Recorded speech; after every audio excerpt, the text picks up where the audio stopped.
So I received an email from the head of History of Art advertising a position in the Iris project. I'd worked a lot before with ideas about body image, so that was where I guess the psychology aspect for me drew out, and I hadn't really thought about how that had related to art before, and I didn't really see the two as connecting together, my interest in art and my interest in how people perceive bodies. But reading through what they were proposing, I realised that actually there was a really strong connection between the two. My interest was in how we form impressions of people who are interacting if the two people don't look alike in terms of race. So if you see an interracial couple or an interracial group of friends, how do we form impressions of these things? And I was interested in that because in social psychology there's a theory that states that actually when we see positive interactions, interracial interactions, we learn from them and we get reminded, we are all human, we are all alike, and maybe that makes people more open and less prejudiced. By combining our two sets of expertise, we hope that we can produce some kind of cross-cutting research. Ellie ended up looking particularly at works produced in America after the Second World War.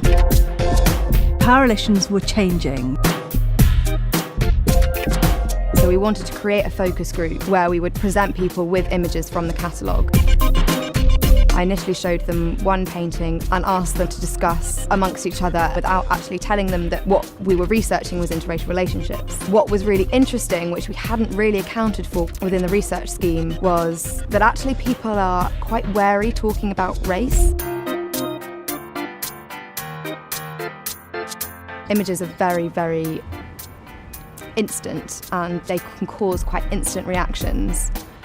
And I think although some feelings might be uncomfortable, we really need to talk about what those feelings entail. It was very cutting edge, I think, what we were doing, because art historians don't normally work with psychologists. I think the arts are very often interested in how people respond to the arts, but they use very different ways of measuring it. So in some ways, art I found to be more subjective than psychology, but actually, even though there was tension there, it made for a really fruitful discussion. One of the reasons why I was so interested in this project is because the idea is that you could maybe use these images to make people less prejudiced. We can start to think about how we can put in place strategies for tackling issues of xenophobia. It's utterly shaped my approach this year.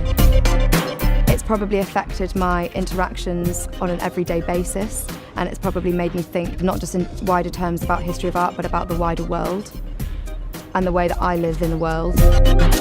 My plans at the moment are to enter into the art world, change perspectives, give people platforms, and create a multiplicity of ideas and conversations within the art context and change the Western art world. Woo!